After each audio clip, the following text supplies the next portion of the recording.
My name is Nora Gámez Torres and I report on Cuba for El Nuevo Herald and Miami Herald.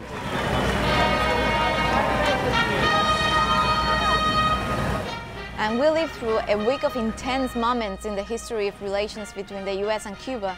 On Monday, after 54 years, the Cuban flag once again flew over the newly reopened Embassy of Cuba in Washington, at a ceremony attended by some 700 guests.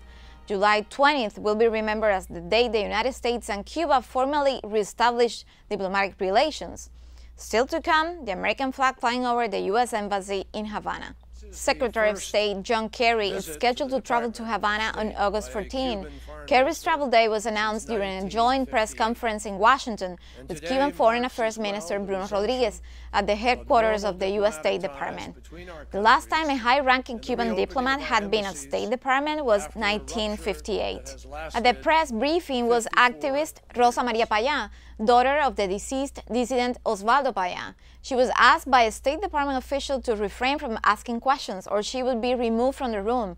Now, Cuban-American members in Congress, such as Senator Ted Cruz and Representatives Mario Diaz-Balart and Ileana Ros-Lehtinen, are asking for an explanation. Cruz is also seeking to rename the street where the Cuban embassy in Washington is located after the late Osvaldo Payá. And in an exclusive report published Wednesday, we informed readers that President Barack Obama in early 2016 will consider the possibility of making a trip to the island. Whether he makes the trip will depend on progress on specific issues such as human rights, internet access, and the growth of the private sector in Cuba. Details emerged from a meeting held at the White House with members of the Cuban-American community, in which we also learned about the intention of the administration to continue easing sanctions against the Cuban government.